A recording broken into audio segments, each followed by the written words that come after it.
Hello and good morning and a very warm welcome to the 5th Annual Digit Leader Summit. I'm Mark Stephen. I'm going to be chairing today's event.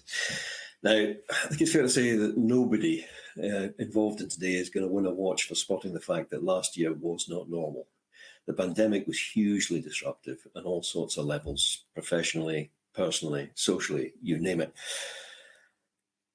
In this event, we're going to try and look at the role that you might play as a digital leader in helping to smooth some of those issues out.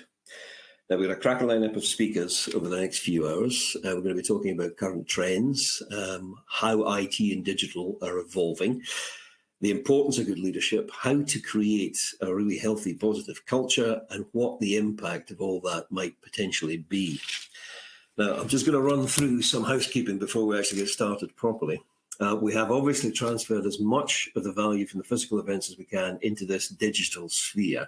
We've got presentations, discussions, and networking via live chat facilities. We've got a great range of solution providers from across the supply chain in the exhibition area. Worthwhile pointing out that this event is only really possible because of their support. So please, if you can, take the time to visit the exhibition area and just scan and see what's available there. There are a number of competitions and prizes on offer in the exhibition hall with a leaderboard to reward interaction and participation. Just click on the leaderboard icon at the top of any page to find out more. Some exhibitors, the cunning devils, are also giving away prizes at their booths, including a Nintendo Switch, a Fitbit Inspire 2, £5,000 worth of cyber risk technical assessment potentially, and over £1,000 worth of Amazon vouchers. So please take the time just to explore the platform, play with it, engage with the sponsors, and make the time to chat with your peers throughout the day. We've introduced a video chat function which will allow you to have real-time, face-to-face conversations with people without the faff of actually having to wash your hands. Click on the chat icon to begin. There are also 2 themed grouped chats in the networking lounge you can join, as well as a general networking chat room. The conference session itself will be run through a series of webinars. To access the sessions, just navigate to the auditorium page and click the session you wish to attend, or select the hyperlink in the pop-up boxes, which will appear immediately before the main sessions. We'll go straight into session 1 now, because hard though this year has been, it's also been for many people a time to step back, apply a little perspective, to reflect, take time to review the situation. So this opening session is going to look at what the future of work might actually be. Our first speaker is Abigail Marks, Professor of the Future of Work at Newcastle University. And the title of her talk is How the Pandemic Has Changed the Nature of Work. Abigail, over to you. Hi, thank you very much, Mark. So what I am going to talk about today, as said, is really about a bit about people's experiences during home working in the pandemic and how that has had an impact on people's work going forwards, and all the challenges that employers are going to be faced with in terms of the future of work. So a lot of the work I am going to be talking about is based on an Economic and Social Research Council funded project looking at COVID, the impact of work, and as I said, how it is going forwards with colleagues. This is research I've undertaken with colleagues, Oliver, Leela and Danny at Universities of Edinburgh and Stirling. So really, just to start off with, so the background of the pandemic, we all know about that whilst there was a very small proportion of people historically who worked from home, at the start of the pandemic, we had over 40% of the UK population or employed UK population home working. So this was a mass home working experiment. So all discussions in the previous 20 years about whether people can work from home, whether flexibility is really an option, well, this all got thrown into one big boiling pan of experimentation, along with obviously issues such as homeschooling. But as you know, as a social scientist, it is fascinating to understand how this has really changed the perspective of employers and government and employees on home working. What I'd like you to remember as I am talking is that pandemic driven home working is not what we will be seeing going forwards. So whilst this was a big experiment that was undertaken very rapidly, it doesn't always predict what's going to happen in the future. And I think that is it's a bit of a worry, in that employers and employees have been seeing this as the foundation for what is happening going forward, yet it's a very different scenario. So I'd like to talk a bit about our research project. So when we set up the project, it was really to try and understand home working under the pandemic, and then how things were changing going forwards, with the perception, the naive perception, that this was going to last for a few months and we'd be able to trace people moving back to the office or not, as the case may be. The reality was a little different. But what we do have is we had a cohort of 80 participants across the UK working in all sorts of different sectors with different socioeconomic backgrounds, and we've interviewed them on 4 occasions throughout the pandemic. And the last interviews are currently being undertaken now, really focusing on what's happening going forwards. And similarly, we undertook 2 surveys, the last one finishing December to February this year, well, December last year, February this year, with about 1,400 home workers, again, trying to understand their experience of pandemic-driven home working, but also what they want going forwards, how much organisational support they have in terms of anything going forwards. There has been a massive variation in terms of the impact on COVID working lives, and this is of COVID on working lives, and this is one of the issues that we have in terms of predicting the future or trying to understand what's happening in the future, is that there have been completely different experiences. And a number of events I've been asked to say, well, what do people want going forwards? And we'll talk about this a bit later on. It's quite difficult because there is no predictability.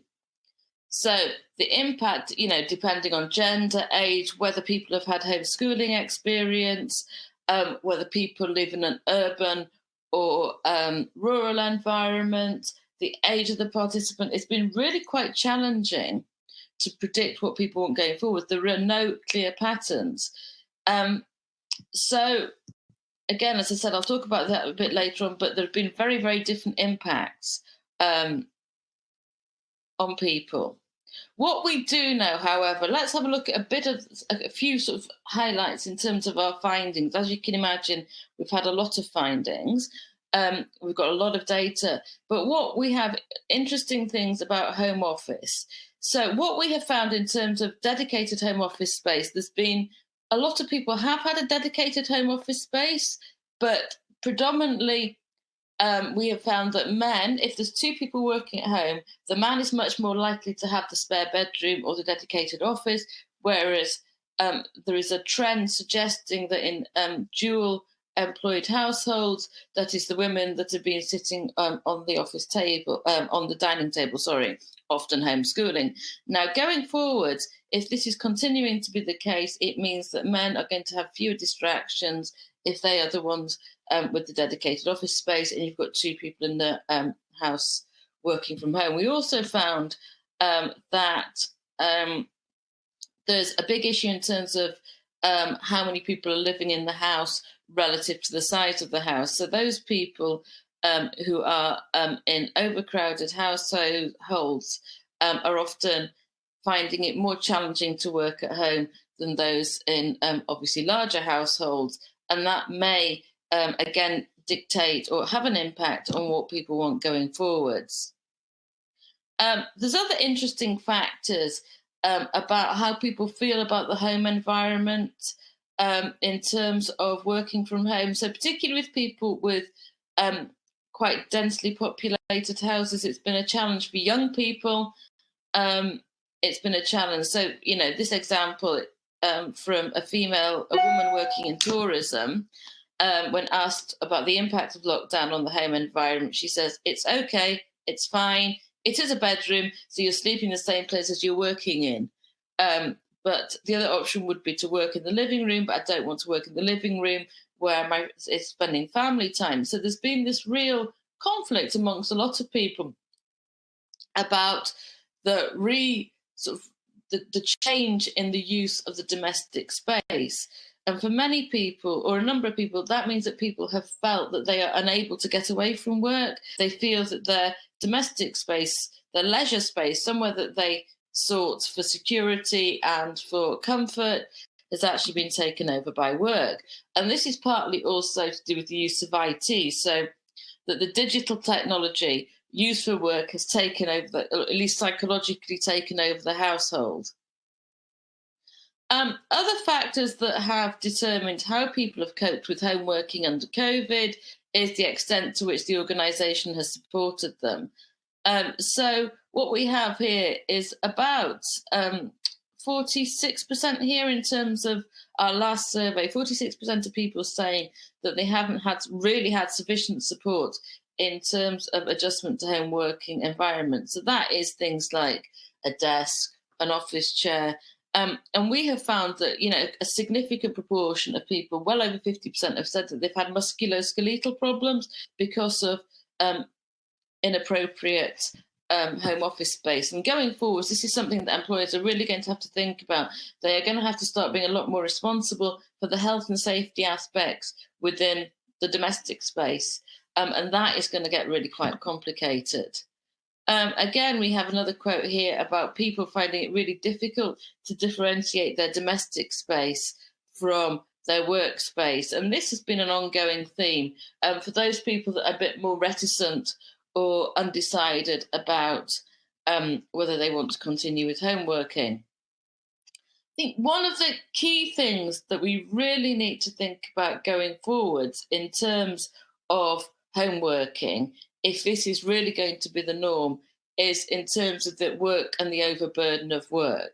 So the nature of work, working from home and working in the office, is fundamentally different, and the pace of work changes. So you're losing that transition point between the commute and work, or between home and work, by having the commute, in terms of the boundary between home and work. The working day, moving from, again, we'll talk a bit about this in a minute, moving from Zoom to Zoom to Zoom, is very different between moving from your office to a meeting room, then having a 15-minute gap to move to another meeting room. So the actual nature of the pace of work is very different. And what a lot of surveys of employers have found is that people are more productive during the pandemic. So there's a Chartered Institute of Personnel and Development report that came out about a month ago saying that productivity has increased by over 30%. Now, this has been celebrated, whereas actually I think it's quite a concern that where has this 30% come from? And you can see maybe from our findings that actually this isn't necessarily an increase in productivity, it's actually an increase in overburden on people. So people are working longer hours, they're working in home hours, but they're also just not getting any meaningful breaks whilst they're working. So the nature of COVID and home working has led to what we perceive as three forms of sort of excess burdening. So there's been the excess burdening because of the pandemic, so additional work due to furlough of colleagues, changing people's role, and sort of change and enhanced procedures because of the COVID-19 pandemic. There's been unburdening in terms of the adaptability to enforce home working. So that often involves things like homeschooling, which will not be an ongoing issue. But the third issue, there is an overburdening as a response to the remote working technology, understanding new systems, also the pace of meetings, and issues in terms of algorithmic control, which will be issues going forwards.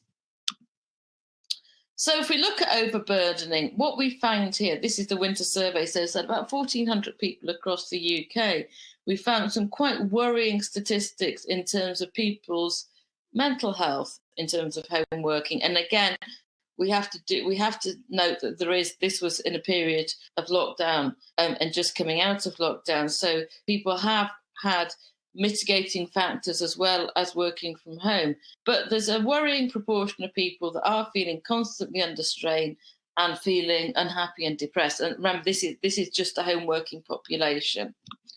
And if you look at how people feel in terms of these three different types of burden that I was discussing, so you have People here feeling overburdened by the pandemic. A couple of quotes here from our participants. So if we look at the project support officer saying it's very different, more stressful because I'm on shifts, because I'm doing access calls, and I do find that you're kind of tired because you've got to answer the calls. I'm missing seeing all the managers.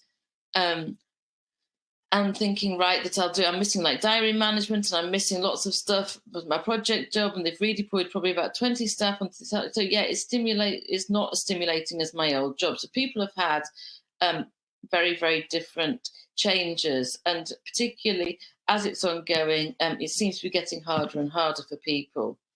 Then, as I said, there's the overburden because of the move towards home working, because people don't actually have access to things. But also it's been taking longer to do basic activities. So, this as a female support officer who was interviewed towards the end of last year said, because the casework takes much more like things I could do on the phone during the day, I usually do it in writing at night and send it over. So I could get it done quicker if I raised a complaint with someone over the phone. On behalf of a client, it takes me 5 minutes. If I have to do it in writing, what she's having to do now she's working from home, it takes me like half an hour to draft a proper good letter. So it's much harder to manage time when people working at home. Then this is the key thing, and I think this is one of the key things that we're going to have taking forwards, is the overburdening due to the pace of work. So there's a couple of quotes here from a male university lecturer about the pace of work, that people are feeling constantly on, that there's not the gap between meetings, and when people are in meetings, it's a really, really sort of full-on space. And often people are now having their, sandwiches, they turn the camera off, they have their sandwich, they have their lunch, and they just continuing from meeting after meeting after meeting. And here, so this is the statistics from the last survey as to how much time people actually spend on collaborative or video conferencing technology a day. And you've got quite a worrying proportion of people spending, you've got between 10 and 15% of people spending between 7 and 10 hours a day on video conferencing technology. It's very, very unlikely that this would be happening if people are in the office. And what you're finding is people are calling meetings for things where they would normally knock on people's doors or pick up a phone. And people are reluctant to pick up a phone in this scenario because they feel like they're invading people's domestic space, people's household. So going forwards, I think we really, really need to think about how meetings are managed, how collaboration is managed, and how this new world of home working is going to work. And here we've got a little bit more evidence on the impact of technology on this overburden. So, you've got a quarter of people reporting that technology is forcing them to work faster than they used to. 27% of people are saying that they're being forced to work harder. They're being forced to work to increasingly tight time schedules. And the more that people are spending using collaborative or video conferencing technology, the greater the perception they have of being on call or always working. So going forwards, it's something we really, really, really need to think about. So what are businesses saying? What is this future world of work going to look like? Well, as I said before, that this home working is perceived to lead to an increase in productivity. As I said before, this might not be a good thing, particularly in terms of the impact on people's health. Increase in productivity is because people are not having the normal ebb and flow of the working day. And interestingly, I was interviewing a woman yesterday who works for the NHS, and she was saying that, she obviously has to account for her time. But she was saying, she's on, 9 o'clock in the morning till 5 in the evening with an hour for lunch. She said, sometimes I'm really tempted to unload the dishwasher or put some washing on. But if I do that, I take it off the hour I'm allocated for lunch. So I was saying to her, well, that's pretty interesting. But what happens if you're at work and you stood in the corridor chatting to a colleague for 5 minutes about how their family was? Would you take that off your lunch break? She was saying, no, I wouldn't. So there is this perception with people working from home, and often this is to do with the algorithmic technology that's monitoring work. It's to do with how people are expected to account for their work. But 5 minutes downtime, which people could be thinking about their work while, for example, unloading the dishwasher, is now seen as unacceptable, whereas walking between meetings in the office would be seen as acceptable. So we really have to think about the burden that we're placing on people and what is deemed to be acceptable and unacceptable when people are working from home. We've had a lot of employers, as we all know, as I'm sure you are thinking about, is expecting or allowing people to work from home or to be allowed to work a proportion of their time from home. Clearly, there are a number of people that are really, really enjoying working from home. And many people are wanting to work from home. And when we ask people what they want to do in terms of working from home, the extent to which they want to work from home, you can see here there is a real mix of patterns. But what we're finding overall is a lot of people would like between 1 and 3 days or 1 and 4 days working at home. And as I said at the beginning, trying to determine who wants to work at home is a bit of a challenge. So people, different people have different perspectives as to the extent to they want to work at home. So what do people want working for? Well, some people we've spoken to have said they want to be at home the whole time. They don't want to go back into the office. Other people have said that they want to go back into the office full time. And as I've said, there's often quite a big mix of people in the middle. So we've got a lot of different people.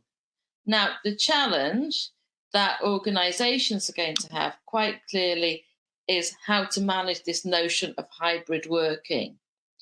And it's something I think a lot of organisations are talking about, but really haven't got the answer to so far. So again, I was doing another interview yesterday, and the organisation have announced the hybrid policy, what they're going to be doing going forwards. But actually, the interviewee I was talking to said there were so many questions that were still unanswered. So what do you do when people want to be in the office at different times? How do you manage meetings when some people are in the office and some people are at home? How do you change the office space? Because clearly office space still needs to take account to some extent of the potential for social distancing. You've got issues in terms of new members of staff. So again, one woman I was talking to yesterday said that new starts are expected to be in the office for 3 months. They're supposed to be office space for 3 months. Well, how does that work when the people that they are going to be working with are going to be based at home? How do you develop a team? Is there going to be a differentiation in terms of opportunities for promotion when some people are at home and some people are in the office, and the people in the office, to some extent, to a large extent, are going to be more visible? So there are so many unanswered questions. There are so many issues. How are you going to manage performance of people in the office and people at home when there are maybe differing expectations? So there is going to be a massive shift based on a year's experimentation in terms of an extreme scenario. And the thoughts about going forwards, I think, are really, really hard to answer. So to what extent do people have a choice in terms of home working or hybrid working? What are the health and safety issues in terms of return to office, or in terms of the health and safety issues in terms of managing a home working environment? How do we make sure it's fair for everybody? If it is, as we expect, a higher proportion of women expecting to work from home, are we going to be setting back opportunities for promotion, particularly for women, because visibility clearly increases promotion opportunities? You need a balance. We're all going to need a balanced approach, which prioritizes health and safety and the well-being, as well as business needs. And it's all going to be, whilst, the experimentation during COVID for home working has happened, over the next 5 years, there's going to be a bigger experiment in terms of hybrid working. So the key issues, what are the implications in terms of upskilling and technology? Technology has evolved over the last year, but as you all know, it's going to have to evolve a lot more and a lot faster if we're going to have to manage hybrid working, people in the office and people at home. How do we improve well-being and prevent overwork for people at home? There's clearly a lot of evidence that people at home are not as were initially worried about slacking off, but they are overworking. how do we have effective communication with people that are not in the office, and for those that are hybrid working? How do we balance the needs of employees, the wishes of employees, with meaningful face time? People do need to see each other. It's human nature. And from what we have understood, people do want to be in contact with each other. Do we move to a much more outcome-based performance monitoring system, which therefore is much fairer on people at work and at home, to try and avoid this notion of overwork and overburden? And again, what do we do to facilitate networking when you've got a high proportion of employees at home? There are so many questions. So thank you very much for listening to me. And I really hope I've given you some food for thought and some insights into going forwards. Abigail, thank you very much for that. There's some fascinating information in that. And if you want to ask a question of Abigail, there's an opportunity. If you go down at the bottom of your screen, there's a section there. You can type in your question, and I will relay that question to Abigail and indeed any of the other two speakers in this first session. We'll be talking to all of them when they've all spoken. The run-up to this conference has been silky smooth. It's been unbelievably problem-free, so much so that we knew something was going to go wrong. So basically, that thing has arrived outside in the form of a roadswork team who are going to be trying to repair the tarmac. So if there's a sudden incredible racket, you will know what it is. We're doing our best to minimise the interruption, but there's only so much you can do in the face of an agitating steamroller. Anyway, our next speaker, Bianca Best, is going to continue with what Abigail has been talking about, carry the theme on. She's the author and MD of Blink MediaCom. Again, looking at what is rapidly becoming the hidden crisis of remote working. So, Bianca. Thank you, and hopefully things will be serene and devoid of any roadworks here where I'm sitting at home in Surrey. And it is really pertinent that I'm following on from the brilliant information that Abigail has just fed to us.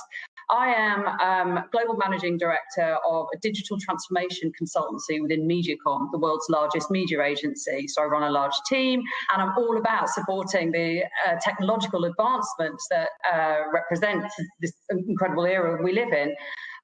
However, even before the pandemic, I was devoting a large proportion of my life to trying to ensure that we deal with the burnout epidemic and trying to help organisations and individuals thrive, because we were aware of the impact that technology was having on our lives anyway. Now, during the past year, we've all experienced this incredible pressure and change and everything that Abigail's just described. I'm also a single parent of 4 children, so it has really impacted me.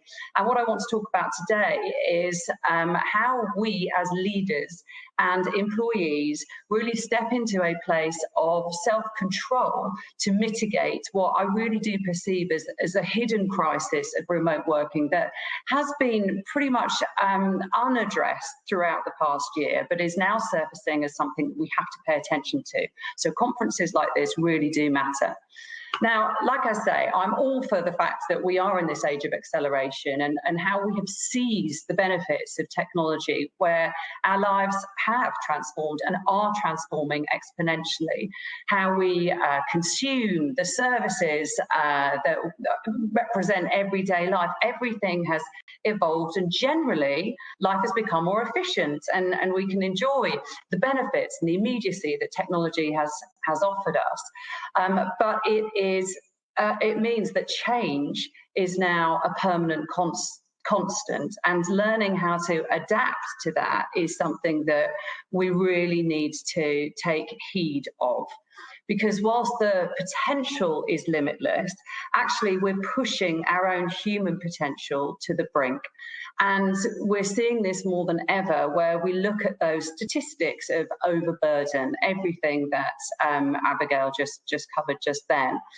And there's a reason that we are really struggling with this crisis. It's because our brains stopped evolving 200,000 years ago, interestingly, and actually we haven't had the physical ability to adapt to the change that we're experiencing now.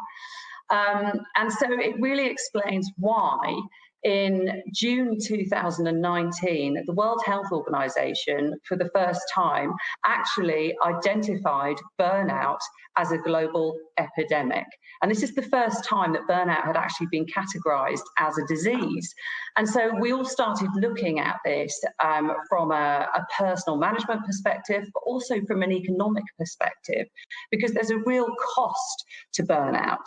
And the stats really are significant in terms of how this is impacting every single aspect of how we work and the cost to the global economy.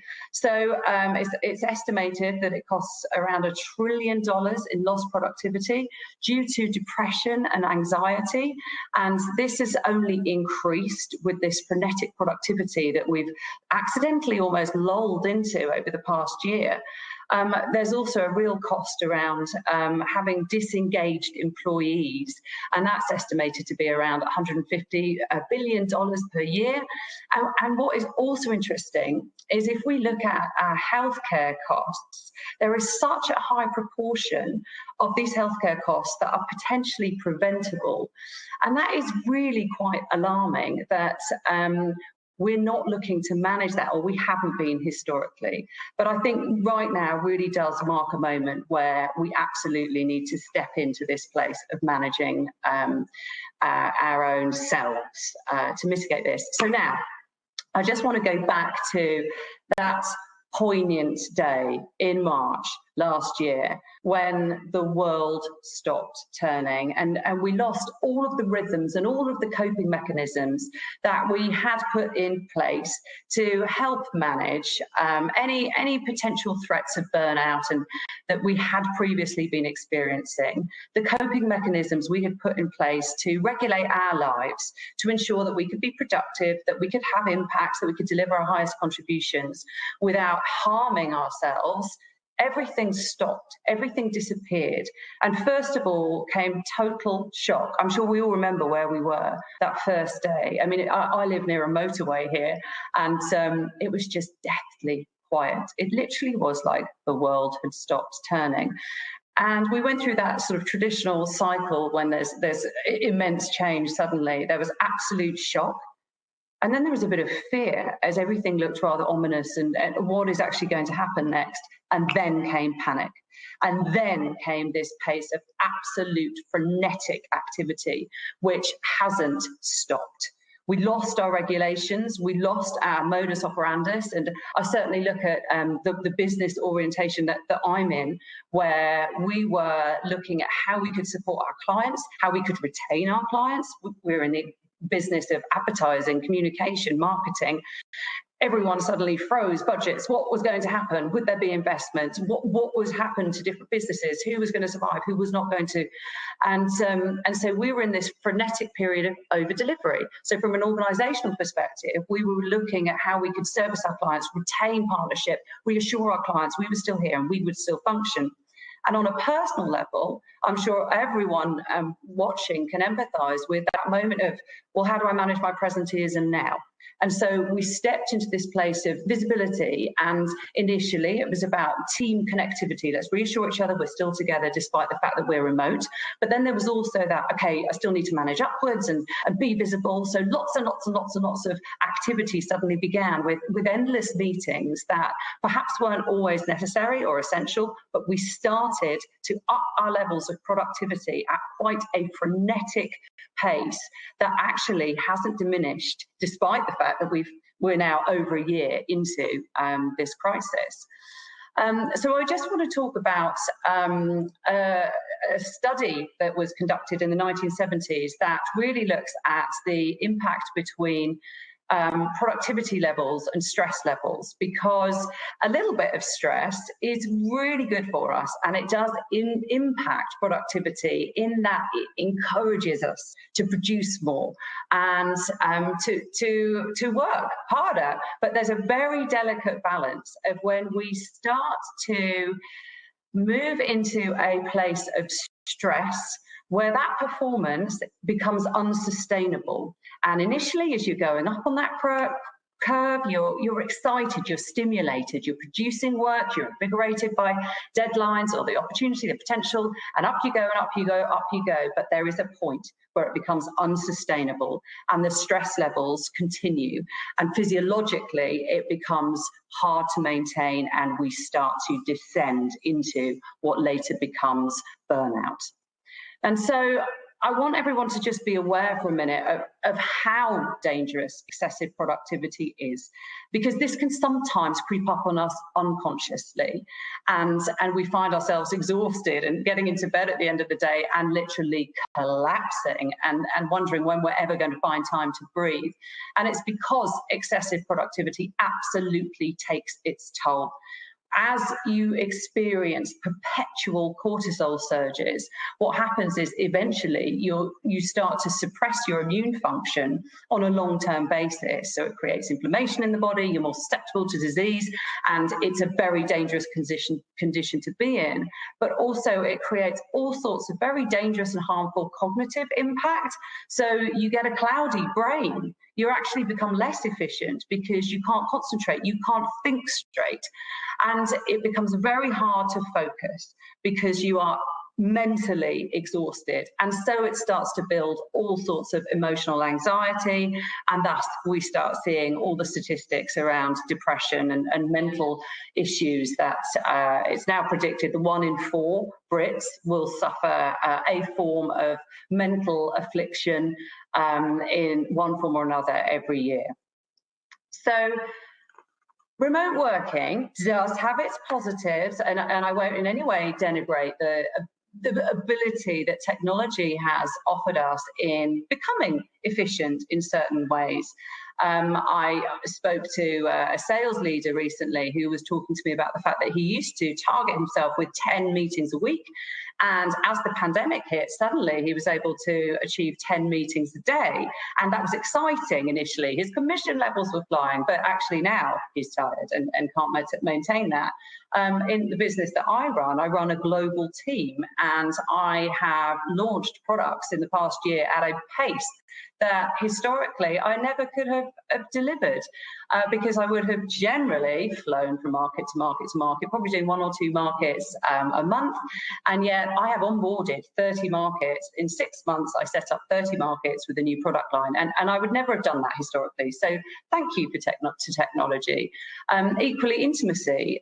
The work is borderless. I run a global team. And so I'm able to work with my pillar lead in Singapore, the one in Texas, the one in New York, the one in the Netherlands. And actually in the past year, we've created amazing intimacy in being each other's homes and meeting each other's children and pets. And it has become efficient. And I'm grateful for that. And I'm sure we all are. But the real problem comes with this perpetual bouncing from meeting to meeting to meeting. And when I look at my diary and I look at my schedule, it is frightening. And I think it's no wonder that even I have felt absolutely exhausted, and a lot of us are.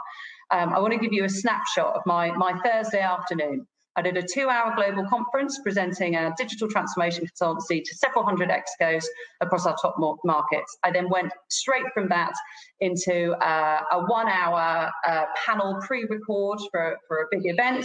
I then went straight into 2 30-minute KPI setting sessions with my direct reports. Then I had an hour with my holding company discussing shared service needs, then a 30-minute consultation with my daughter's college tutor, blah, blah, blah, blah, blah, on, back to back to back to back to back, absolutely no gaps. And this is what has created the crisis that we're in right now, where we have started to assume it's okay to go bounce, bounce, bounce. And this is not okay, and it's unsustainable, because not only are we never having any gaps between the meetings, but we've lost the boundaries between personal life and work life. Now, normally, if I was doing a global conference, I would fly to that market. I would probably spend one day rehearsing, meeting the other presenters. The actual big event would happen on the day. That evening, there'd be drinks, a dinner, a decompression session. Then I'd be answering all the questions from the Q&A on the plane home. And my whole week really would have been focused for that event. But in the schedule I've just described, I did that as a 2-hour slot within the maelstrom of a normal working day. And that is ridiculous. And so it's up to us as leaders to be really cognizant of where things like this are happening and where we've lost perspective for what we as humans need to be able to deliver at a sustainable pace. Now, it's well scientifically proven that brain breaks improve performance and are absolutely essential. So it's up to us to actually create the space so that we can digest and decompress, so that we can actually recalibrate. And it's been proven, whether it's sports people or creative artists or us in corporate sectors, we have to have downtime to actually recalibrate and get our brains refreshed. And it's interesting that when we think about our brains, and this is a little hack that I do recommend, when you're focusing on something, if you flip from the left to the right brain and flip tasks, then actually you can give your brain a bit of a rest. So if you've been focusing on a very analytical task, you switch to something that's then creative, writing a piece of comms or something, that actually rests the other side of the brain. So be aware of that as a quick little hack. But generally, if you are darting incessantly from one thing to the next, to the next, to the next, to the next, and it's not, I'm going to spend half the day doing analytical work and then half the day doing creative work, like I just described. If you are doing a perpetual oscillation, it is incredibly dangerous and incredibly draining, because it just stimulates that cortisol surge that then exhausts us. And we start to become really overwhelmed by minutiae. And I don't know if any of you have noticed that, how things suddenly blow out of all proportion. So be really aware of how you're flitting from one task to the next, to the next, to the next. And also be aware of the fact that these endless back-to-back-to-back meetings take very different emotional as well as mental needs and resources. So going into an environment that is a line management meeting takes a sort of nurturing essence versus speaking on a panel and delivering sort of broadcast content. And there are all sorts of, we need to be aware of actually the dynamics of the interrelational impact of working with a crowd remotely in a virtual environment. It's very hard to read body cues and understand the body language, and so that is also creating a strain. So I tell you all of this and frame all of that to just remind everyone that ultimately it's all in our control, and it's our decisions that ultimately inform our destiny. So it's up to us to start arresting this crisis of bounce, bounce, bounce. So I've got some tips here for what we can do as leaders to start arresting this. Now, firstly, strategically prioritising is absolutely critical. We are custodians of our own time. It's absolute fact. So it's up to us to really design what matters most across each week, and then prioritise what we are going to do to deliver against those core objectives, and make sure that we are organising our life to deliver. Once we have prioritised, it's then about getting stakeholder alignment. So telling our managers, I had 2 people in my team that were really on that point. They'd hit that stress curve. They were burning out. And so I looked at our targets and the roadmap for different product launches and what we were going to do. And I realised that actually the human toll is absolutely not worth it. And so I managed upwards and outwards across my organisation. And I said, we are actually slowing down some of what we promised, because actually we're changing those dates. And the business just has to accept that. But it was up to me as a leader to really ensure that I informed the rest of the business that actually the productivity was going too slow. We need to make sure that we are rejuvenating ourselves with the things that ignite our brains outside of work. So ensuring that we have those creative passion projects that we do devote time to exploring and fitting into our lives. It's really important, really important. And so fit it in and just organise again your schedule to enable that. Something else I've introduced within MediaCom is cutting meeting invites down. So whether it's a 30-minute meeting that's cut down to 25 or an hour, meeting that's cut down by 15 minutes. We make that mandatory. I have also stipulated races against every single meeting. So nobody is pulled into an unnecessary meeting and everyone's clear on their agenda, their contribution.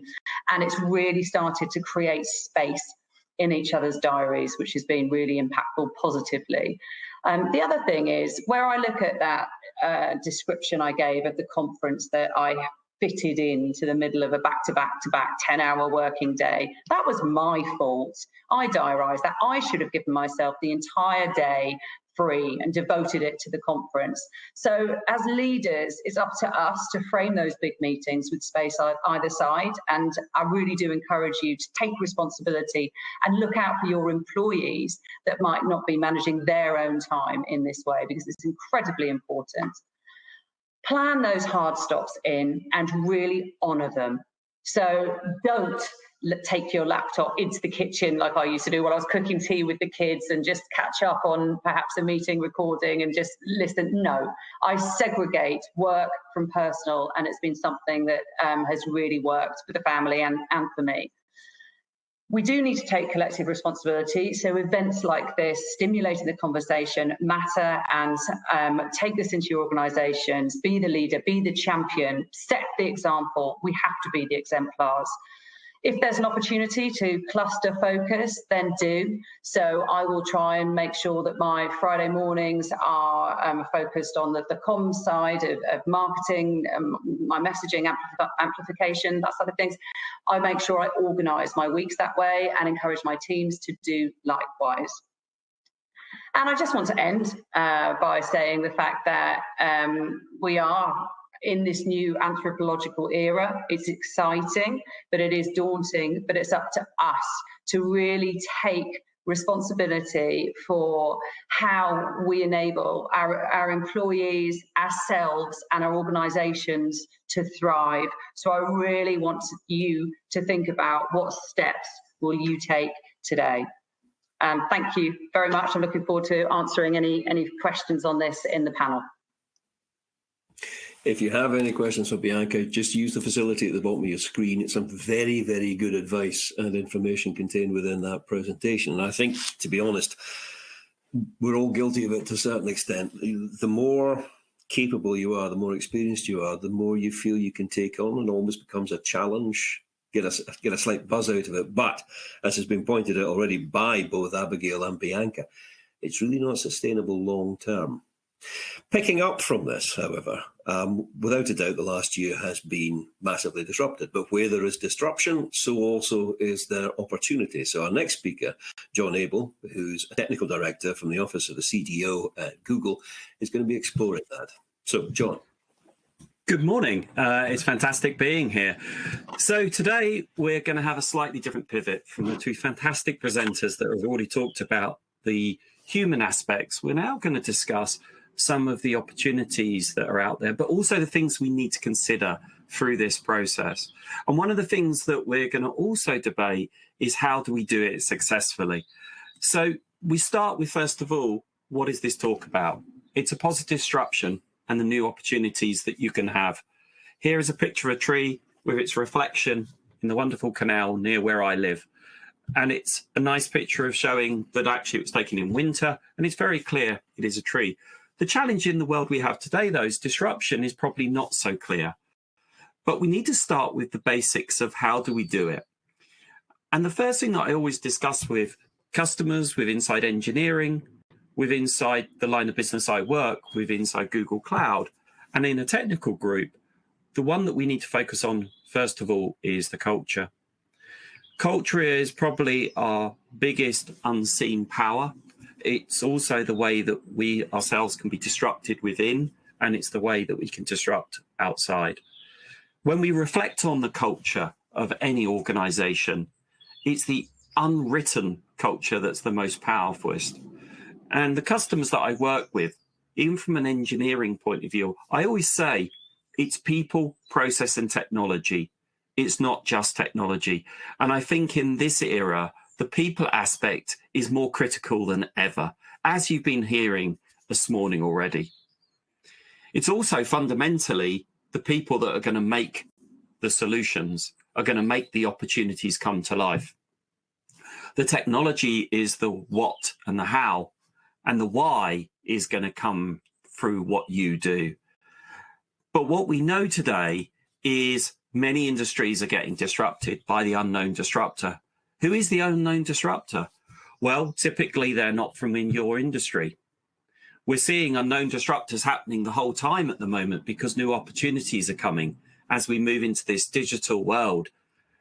What we also know is that some of the disruption was actually from within, and that gave opportunities for others. But what's the most important thing is the aspects behind the unknown disruptor. And I think that starts with the word agility and flexibility. I think what we've seen in the last 12 to 13 months has been an amazing amount of flexibility and agility, but it has to be balanced. It has to be in the balance of what's right for us and having understanding of how we can be disruptive and being honest. One of the aspects that I look at in everything I do is, am I using a bias lens in it? Am I thinking about the people in my industry that I know? Is that driving a bias in the decisions that I make as an executive? Should I think wider? What would happen if other companies entered this space? And are we actually trying to sell at all cost? And what I mean by that is many aspects of the unknown disruptor is actually they're giving value to the end user or the end customer in such a way that what they sell is just a given. And you see this many more, you know, especially in well-being. If you look at a sports company or an insurance company, the product that they sell is either a form of exercise or covering our health. But actually the way that they will articulate it going forward will be the well-being it gives you as an individual, because it's much more empowering you. And that's what I mean by the unknown disruptor. They're going to reform themselves and transform themselves. So what do we do? How do we progress it? Well, we've learned how to innovate faster, and we've learned how to innovate from within, especially in this period. The one thing is that you need to remove friction. And friction is probably one of the aspects that business has to remove in what we do. With Inside Google, we actually empower people to remove friction. And as you can see, I have lots of books around me today. So I'm going to read a sentence from a book that I believe really brings this to life. We have a team with Inside Google called Site Reliability Engineering. It's the way we manage things like Gmail, the way we manage search, and every other aspect of our planet scale technology. On page 6 of this book, it says the following: SRE, as practiced in Google, has a hard limit of how much time a team member can spend on toil, as opposed to engineering the produce lasting value of 50%. So what we say is that if something is causing you friction, well, engineer it out, because friction is a cost, not a benefit. Removing that friction removes stress and allows you to innovate faster. There's no point in keep innovating really fast if you're allowing your friction to stay, because friction is really not adding any business advantage. So spend time wisely and actually think about, where is the friction in your company that you've got to engineer out? And think about how that would help you becoming more agile and more flexible. Flexible and agility doesn't mean you have to do more. It means you have to focus on the things that are important to you, and you have to engineer out the aspects that are not important to you. That may be that you give up certain aspects. It may be that you actually say, we're not going to focus on this. And that leads to the next area. This is the one, what are you famous for? What is the why? Many aspects of what we do in business, there's two other elements that we don't talk about enough. One is the politics and the debates we have, and the other is the technical or business religious debates that we have, where we're talking about these things that we can see happening, but we don't know why, or we actually have a debate where we're talking much more about the what and the how rather than the why are we doing it. And I always believe in everything, go back to basics. Why are we doing this and how is it going towards our goal? Because everybody has to be on the same path. There's no point in having a team that is currently fragmented across multiple whys, trying to do it in an individual way, not working towards a common goal. Now, it sounds fairly easy, and every leader that I know will say, we always focus down. Generally, we focus down on the trailing indicators, the numbers, the outcome. We've actually got to much more think about the leading indicators, getting that intelligence to know what we're famous for today still has relevance. Do we need to pivot? Are we being disrupted? But we got to give people time to do that.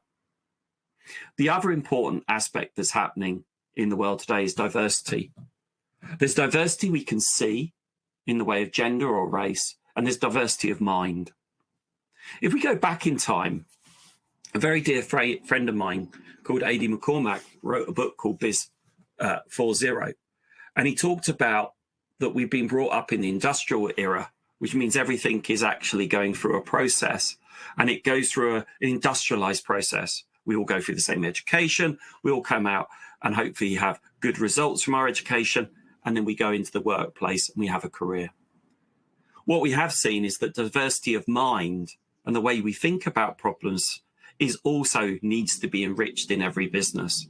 Why? It allows us to get removal of bias that we mentioned earlier, but it also allows us to really have a different viewpoint. Because if we're going to do things differently, if we're going to handle the opportunities of the future, we need different capability. And capability isn't only the gifts we were given through our education and our experience, but it's also the way we think. I'm very passionate about neurodiversity. Being dyslexic, it's one of the things that I talk about probably more than I should, but I'm very passionate about it. Reason why is the way we consider the problem resolution, or we consider an opportunity, is in the eyes of that person. What we do know is in business, we're going to have to be much more creative. And to be creative, we have to give space for creativity. You can't just walk in, as said in the previous, exhausted into a creative session because you're not fit for the role. So make space for you to allow your diversity of your workforce, the diversity of your team, the diversity of your mind to be creative in what you're trying to achieve as a business. The other aspect we have is you've magically created something that you want to be famous for. You've now cracked the problem. You're now ready to go to market. One of the aspects that we also know about is scale. How do you scale something that you're very passionate about? This could be scaling it through technology. It could be scaling it through your workforce. But the scaling part is the most tricky. I always say to founders, I coach a lot of startups, 0 to 3 employees, it's good fun. It's hard work because you're trying to get your first engagement with a customer. You feel that you're working on something, you're empowered, you're accountable. You then go to 5 and 10 employees. Now you start having to delegate. That your prized possession, which is the creation, is now being looked after by many. And as you get from 10 to 20 people, or an organization that scales and goes through different series of funding, more pressure comes onto you where you're having to pivot your role. And now you're having to really let people take the guiding factor.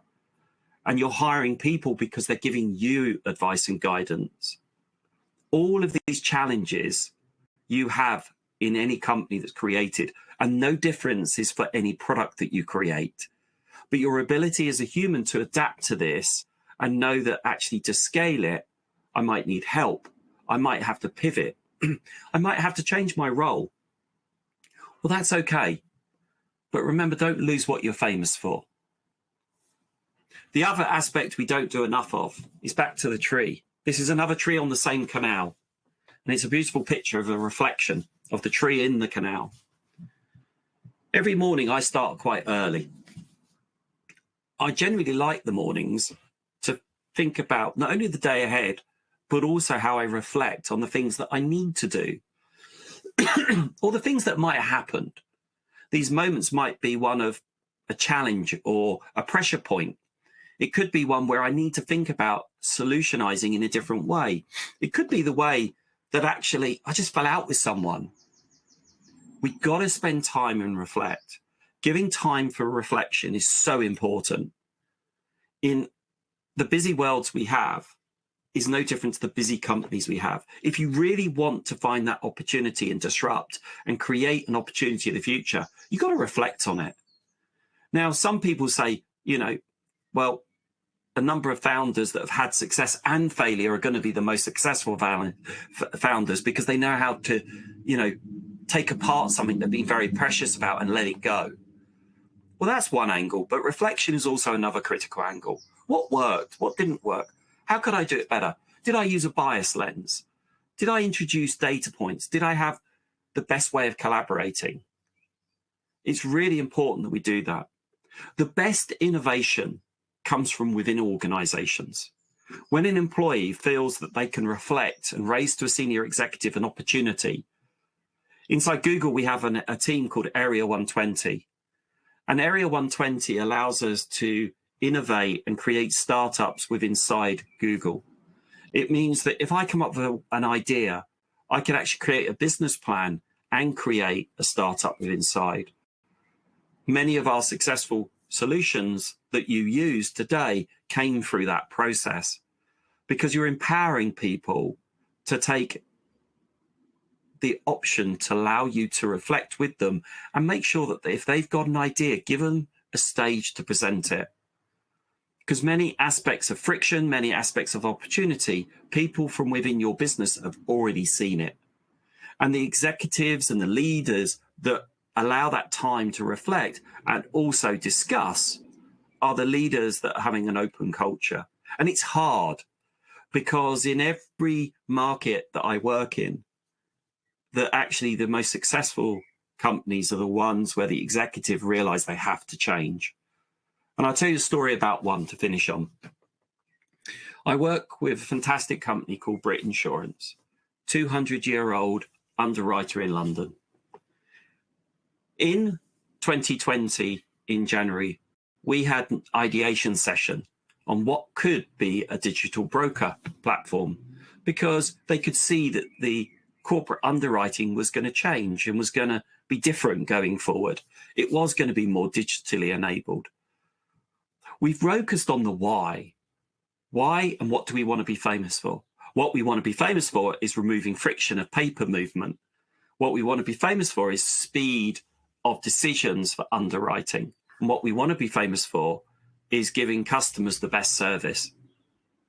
So in that process, we looked at all aspects of that. Matthew Wilson, who's the CEO of Brit, set up a new company called Key. And Key then went live at the beginning of this year in January. So after that first meeting in January, a year before, to now, through the pandemic, through people building a solution and the great team at Key who developed it with assistance with Google Cloud, they created Key. Key now is one of the fastest growing startups in the UK.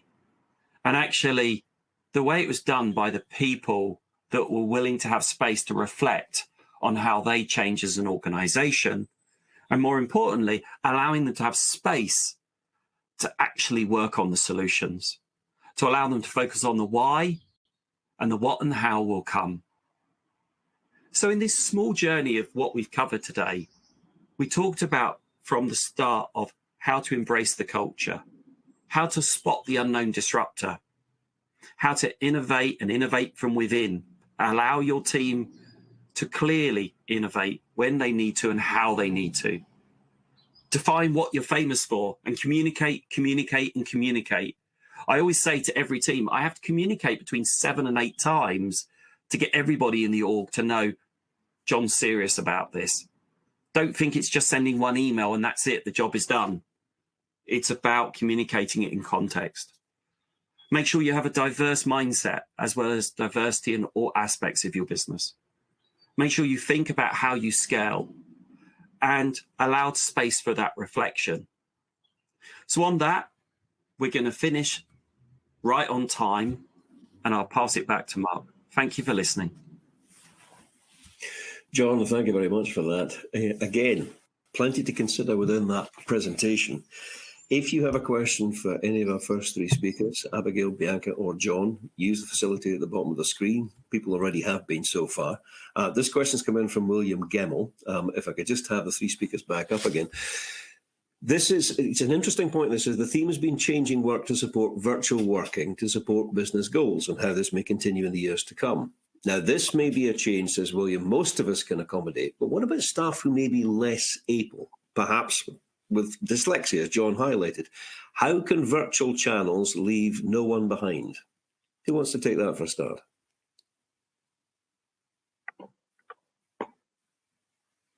Nobody wants to take that for a start. John, you raised it. You deal with it. Yeah, I'll cover it off. The great thing about neurodiversity is there's many types of character, like any other diversity. But more importantly, in our industry, especially technology, you can have people that are introverts. And actually, what we found in this era is if they have the right platform around them. I have a number of screens. I'm very lucky, and I have a separate place to work. But I also have tools to allow me to watch people present, and I have techniques that allow me to basically watch the language in screen, where in a meeting room I couldn't do that. And I'm not very good at remembering names, and today I can see the names on the screen, so I can't forget them. There's many aspects of this area that's great. Also, we've now got a level playing field. Everybody's in the same environment. The hardest thing going is in the hybrid workforce of the future, where people are in the office and at home. And how will people with different diversity groups be able to deal with that? And the leaders need to think about that. For the big meetings, do we just do it online to make sure everybody gets it? Or do we do it in person with some online? All these decisions we're going to have to learn through. And there's no clear answer today. So from where I am today, I've enjoyed this period, allowing me to focus because it gives me space. I still want to meet physical people, though. And we're going to go back to that hybrid way of working, I'm sure. One of the things you pointed out, Bianca, was that I think you said potentially in future we're looking at 1 in 4 having mental health issues. Now, we can absorb that as a statistic. Do we actually believe it? I mean, if we sit in a room of 20 people, are we sitting there thinking 5 of these people at the moment have probably got mental health issues? Absolutely, and that manifests in a variety of different ways. It can be anything from depression or anxiety through to alcohol dependency or drug dependency, all sorts of different manifestations. And the fundamental issue here is that having any level of mental anxiety or any kind of mental upset is impacting our productivity and our ability to contribute. So we have to be really aware and sensitive to any of the indicative signs across our workforces of where we see that bubbling up, because it is extremely dangerous. And we've just got to make sure that we mitigate the circumstances that are triggering that as employers. We have to be really responsible for that. It is a reality. And sadly, that statistic is actually even higher as we broaden the statistical set across Europe. And it will increase as we look at the statistics that are published from 2020. So that statistic came from 2019. Anything to add to that, Abigail? That statistic is at any given moment in time. And that statistic is under normal circumstances. I think support what Bianca said. I think at the moment it's certainly based on our research, it is higher than that. We're heading much closer towards the 50%. And I think it's a historical artifact of not really understanding mental health and mental well-being, whereas we understand physical well-being. We would genuinely believe that 25% of people were feeling a bit under the weather in terms of their physical health. But I think in terms of mental health, because it's not as visible, it's really hard for people to get their heads around. And it is a continuum. It is a spectrum in terms of how people are feeling on any given day. But it's certainly something that needs to be addressed, particularly considering the impact that the pandemic has had on people's well-being, on mental well-being. And absolutely, and having a conversation around it. And actually, you know, we are very vociferous around encouraging that vulnerability to actually share that we have mental health challenges. So I have very publicly shared with my organisation that last year I found so incredibly tough. I got divorced, single parenting 4 children, isolated at home without friends or family, still trying to run a business, be the energetic leader. And I took up the offer of getting mental health support through our organisation, and I was very grateful for it. And I started seeing a counsellor, and I told my team about it. I admitted it, and I said to anyone else, if you're struggling, please do this, and don't feel any shame. This is really hard, and let's talk about it. So that's what we have to embody as well, is lead in that way, where we are open and honest. It is tough. The BBC is a wonderful organisation, and I won't hear a word said against it, but sometimes emotional intelligence is not what you might hope for. So, I mean, over the years, I have watched time after time where they say, you know, we're going to bring people in and we're going to teach you really useful tips on dealing with stress. And I said, don't teach me how to deal with stress, address the problem. I mean, it's what you were talking about, John. Actually remove the problem. You know, if there is friction there, get rid of the friction. It's impossible to remove. It's impossible for an employer to solely remove the problem, because, as Bianca said, there are personal factors, and you need to consider the extent to which an employer has to be held responsibility, or take responsibility rather, for personal factors. So employers can mitigate any mental health issues that they may have control over. But broadly speaking, regardless of stress at work, we're all going to encounter challenges in our lives which are going to impact on our working lives as well. But if, as you said, you know, if productivity has gone up by 30% demonstrably, do bosses actually want to change the situation? I mean, presumably they think that's a good thing. Well, do you know that? Oh, sorry, were you going to answer, Abigail? Because that is something that actually we're trying to really probe a little bit further, because you can take productivity as hours of work. So yes, everyone's working on average 2 hours more a day. We're logging into our VPNs more. But how useful is that productivity? It's not just about length of hours. So we're actually trying to evaluate now the impact of that productivity. Are we actually generating more revenue? Have we got higher satisfaction scores from our clients? Is that extra work actually impacting better business? And I think more and more organisations are trying to evaluate that, to really see the correlation between productivity and business impact. And that's what we need to identify. Even if it is that people are working extra 2 hours, are being more productive, it's finite. You can't keep performing like that forever, particularly if you're at home. You feel more isolated. So maybe it is real. I'd be sceptical, but even if it is real, then it cannot continue as it is. As we were saying, what we're finding is people are taking fewer breaks. The pace is changing. And I think really this is an opportunity to look at what we mean by productivity, to look at the pace of work. Where does the 38, 39-hour working week come from? And what does that mean? What does 8 hours a day mean? How many of those is productive work? How we're measuring people's work. Should we be measuring people's work in terms of hours, or should we actually looking at outcomes? This is the opportunity to entirely rethink what we mean by productivity and what we expect from people. I think the other thing as well, which I feel is going to be quite interesting, is when we go back to hybrid working. I don't know about others, but we've now had the ability to go into the office in London.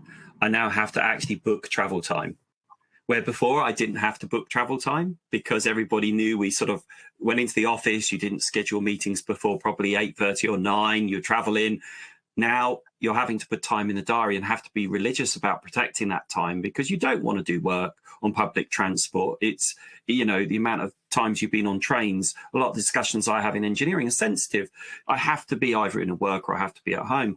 So that actually recalibrating ourselves, not just squeezing that next meet in just between times of travel. And also when you're physically, and Bianca, you said this about moving around, you had that natural space because you're getting on trains where there wasn't ability. And I think what we're going to have to do is recalibrate ourselves again. And I feel that different people are going to calibrate themselves differently. And I feel that there's, you know, we've got this next journey to go on, and it's going to be the successful companies are going to be the ones that listen and learn from it rather than just talk about it. and it's the actions they're going to do to enable their people to have that space. Are we picking up any evidence at all of what you might describe as a phony commute? You know, in the past, you had to physically get from home to work or whatever. But, you know, even if it's just getting out of the house after breakfast, walk around for 15 minutes with a dog or something like that, come back in, now I'm ready for work. Is anybody doing that? We've had a lot of evidence of that. So particularly people have been creating a commute to balance their working lives. So people have been going for a run. They've, as you said, been walking the dog. I've had one woman who's our participant who every morning got up and had a coffee in order to create, just sit in the garden. It's about creating that boundary between, sorry about the dogs barking, this is the problem with home working, between work and non-work. So lots of people have been creating a phony commute. Because that commute, one thing we have learned has actually become quite important. Again, I found it interesting with all three of your presentations, you all, in some shape or form, emphasise the real importance of actually taking time out to spend time and just reflect and absorb. Yeah, it is so important. And it's interesting that a lot of people missed the commute and had seen that as sacred, almost spiritual time. I never actually felt that about the commute. But building a rhythm into the day and being very conscious of planning in that own time. It's the self-mastery. For us to be effective and to give our highest contribution to our organisations and to our lives and to our family, we have to work out our own personal dynamics. What makes us as individuals thrive? And it's going to be different from one person to the other. So somebody might need more sleep in the morning.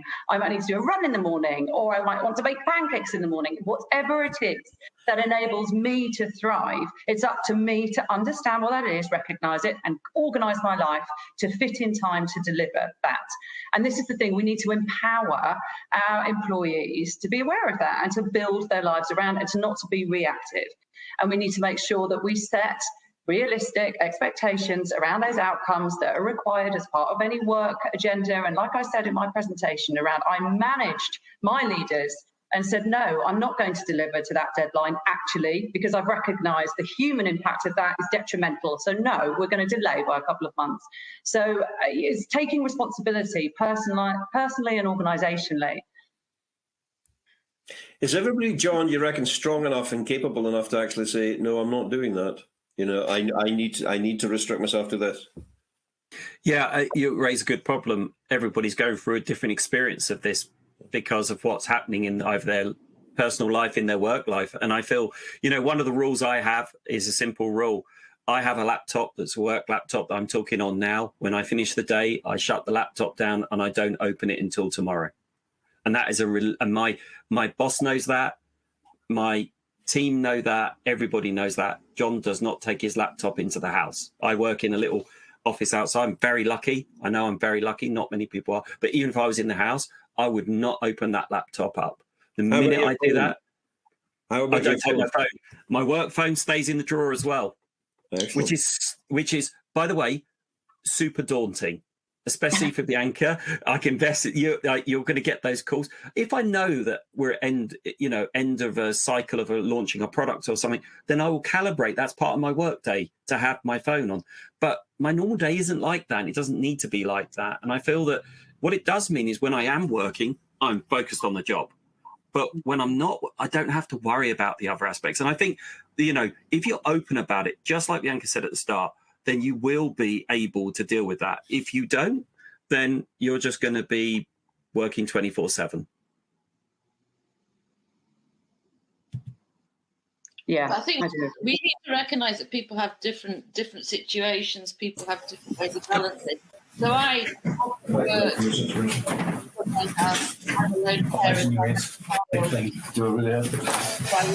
time with, so I will maybe spend an hour that I should be working, looking after my, bringing out my child, and then make up for it in the evening. I think it's about understanding people working and different capacity as well in terms of managing stress, managing balance, managing pace. Yeah, it's interesting. I think perhaps some of the people that we almost need to pay attention to protecting the most are those that are incredibly invigorated by the work that they do. And they are compelled with all this extra time, like that salesperson I mentioned, who was doing 10 meetings a week, and then suddenly it was 10 a day because he loves it. And it's great, and he's seeing the impact. And they're the people that actually we need to watch out for, because we have to help them see it's not sustainable long term and just guide them into a more gentle pace. But there's also the vulnerables. So there are a lot of people that are very aware that we are in the middle of an employment crisis. So people are working excess hours. People are putting in too much because they're terrified of losing their jobs. Yeah. How about, was there a percentage, I wonder, of the people that you actually, your research subjects who, having had that time, the sort of 12, 13, 14 months, whatever it was, reflected and thought, actually, you know what, I don't want to do this anymore? There were very few people that we spoke to in terms of our 80 participants that made, and this is interesting, we thought there'd be a lot of them that made big life changes. So before we set off, we thought, we're going to have a high priority. I'm not doing this anymore. I want to make a big change.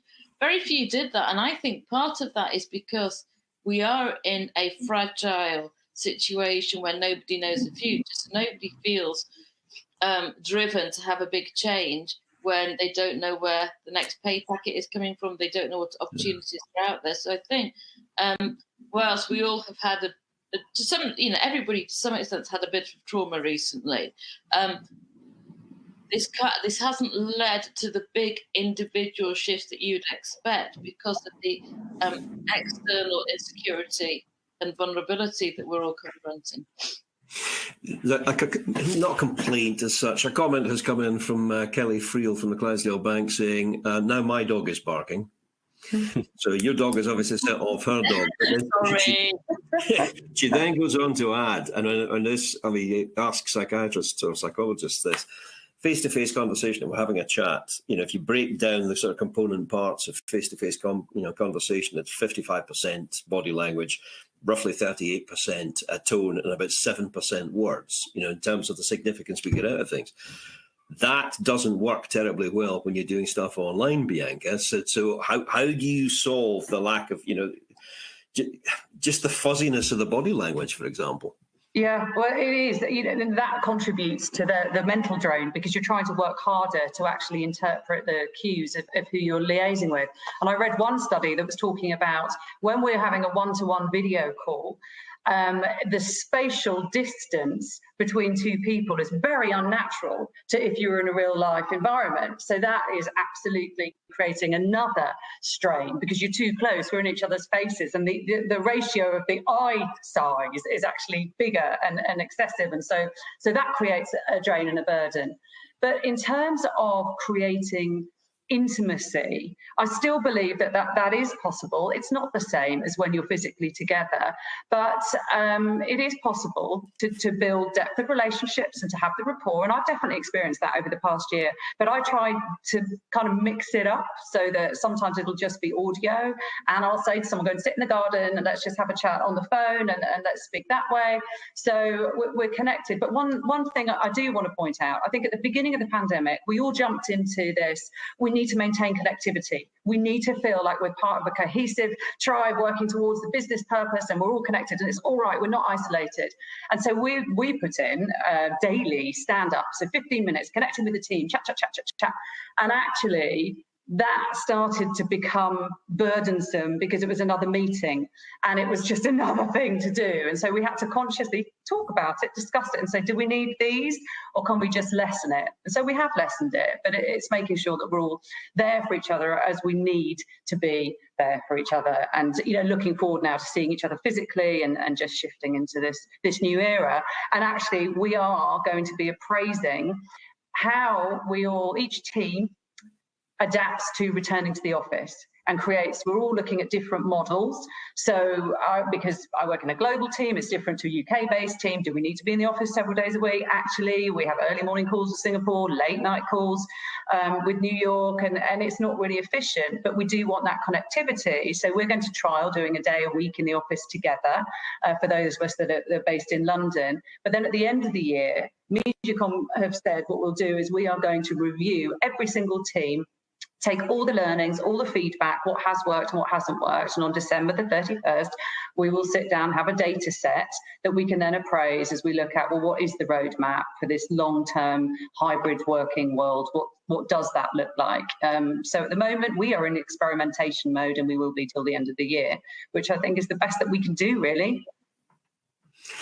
Does the people who are desperate to get back into the workplace and actually mingle with other people, Abigail, as opposed to the folk that are perfectly happy working from home, do they tend to divide on age lines, or, you know, what is it? Is it possible to sort of determine, to group them? It's really, really hard to group them. There are some vague trends. So younger people are obviously more keen to be in the office because they're more likely to be at an early stage in their career, so need the support. But then if the people supporting them are at home, how is that going to work? But also they're often in more compromised living spaces, so in the bedroom in the parents' house where they have to work from, or in shared accommodation with other people the same age. So they need it for socialisation of the workplace, but also space and to socialise. You also get other people who are further on in their career, who have had children who have left home. They want to go back to the workplace to see people. Then you also get people with children who want to go back to work to escape the kids, to escape the noise and bustle. So there's very, very little in terms of a pattern, and that's one thing we found really challenging. So with the 3,000 survey responses we've had, the 80 people that we've interviewed, there are very, very unclear patterns as to who wants to be in and who doesn't. But what we do know is it is important for some people to be in the office in order, A, for their mental health, but B, to understand the workplace. But how is that going to work when a lot of people are at home, other people are at home? Not having a two-tier system. What's been your experience of that, John?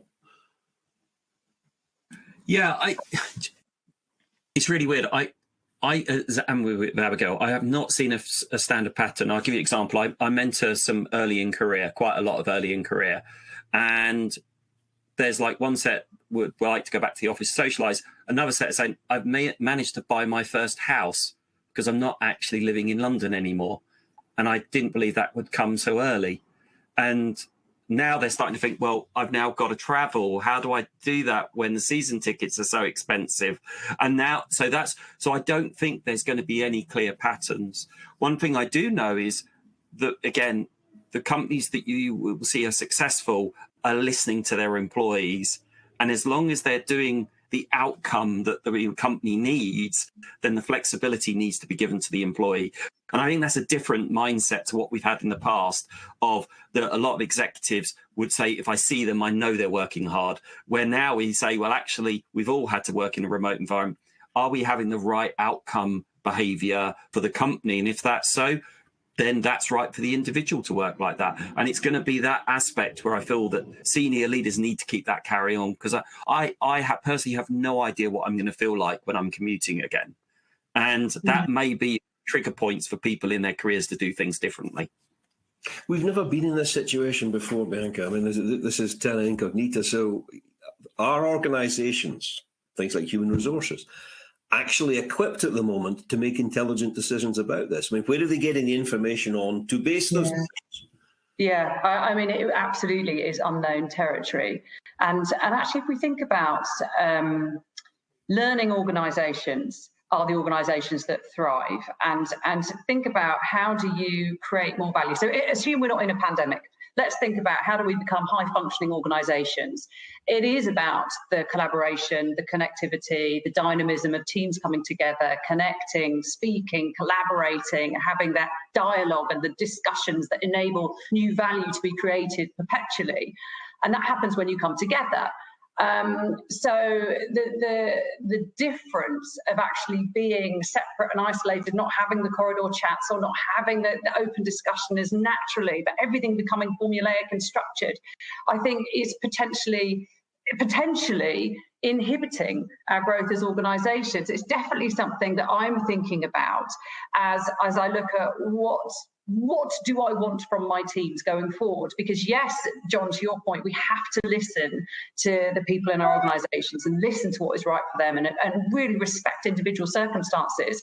But also as leaders, we've got to think about what is best for the company. And to take analogies of an orchestra or a sports team, actually, you can't play that music or win that match if you haven't learned how to sort of synchronise together quite intuitively. And so actually, is there, and this is a question and a provocation, is there actually a necessity for organisations to insist that actually we do need to be in the office the majority of the time, we do need to come together, we do need to work together, and we just need to accept the fact that all of our contracts say place of work is a London HQ, and I'm sorry, you're going to have to find the funds for your train ticket and get into the office because that's what contractually the role entails. And I don't know. I honestly don't know. It's a challenge for us as organisations, but I do feel instinctively that I need to go back into the office myself. And God, I love being here at home with my kids and not doing 3 hours a day on a train. You know, I love it. But actually, I do instinctively think that probably being physically with my team, at least a core proportion of the week, is going to actually help the work be better. And that does matter fundamentally. We're in commercial organisations and we need to deliver great, good work. I'd love to hear everyone else's thoughts on that as well. Is that provocative or is that the right? No, do you know, I would love to hear everyone else's thoughts on it too, but unfortunately we're just about to so time has beaten us on that. Can I just thank our first three speakers, John Abel, Abigail Marks and her dog, Bianca Best and the rabbit that was running around in our back garden. Fascinating, absolutely fascinating. They've all been really interesting presentations and have thrown up a lot of questions that we can talk about. Don't forget that there are chat rooms available if you want to pursue this further. We will be taking a short break now. Good time to actually visit the exhibition hall if you've got a moment. Some great prizes available. Take the time to engage with the sponsors if you can and speak with the other delegates. We will be back at 11 o'clock with session 2. From myself, Mark Stevens, thank you very much for your attention.